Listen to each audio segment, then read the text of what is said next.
हर दिन की तरह सुबह का वक्त था। रसोई में हल्की सी रोशनी आ रही थी, चूल्हा जल रहा था, रोटी की खुशबू हवा में घुल रही थी।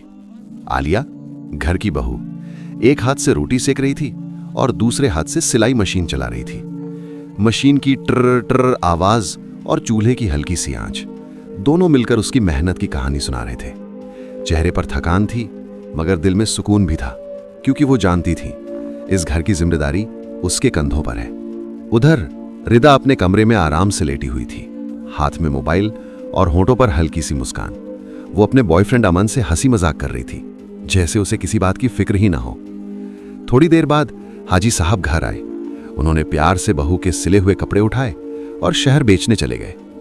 पूरा दिन धूप में मेहनत करने के बाद शाम को जब वो लौटे तो सारा कमाया हुआ पैसा बहू के हाथों में रख दिया।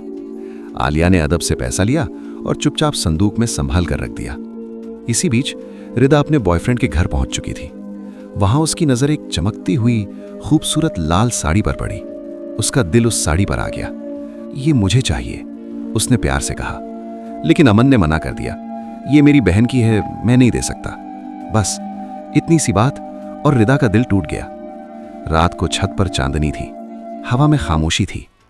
आलिया ने देखा रिदा मोबाइल में उस लाल साड़ी की तस्वीर देखकर रो रही है।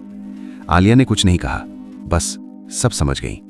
अगली सुबह शहर की साड़ी की दुकान में आलिया खड़ी थी। उसने अपनी जमा पूंजी निकाली और बिल्कुल वैसी ही एक लाल साड़ी खरीद ली।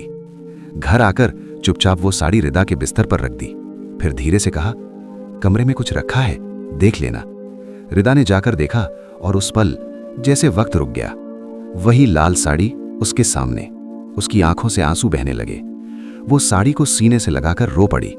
दूर खड़ी आलिया हल्की सी मुस्कुराहट के साथ अपने आंसू पोंछ रही थी और हाजी साहब के होंठों पर बस एक दुआ थी।